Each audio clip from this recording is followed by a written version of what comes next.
उज्जयी प्राणायाम गले के लिए, जिनको खर्राटे आते हैं, टॉन्सिल है, थायराइड पैराथायराइड बढ़ा हुआ है, खांसी आ रही है, श्वसन तंत्र बाधित है, रेस्पिरेटरी सिस्टम, सभी के लिए रामबाण है।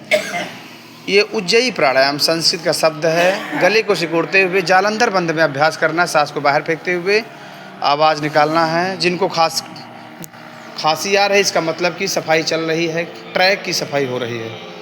आप देख सकते हैं बहुत ही कुशलता पूर्वक योग सिखाया जा रहा है। आंटी जी भी बैठी हुई है।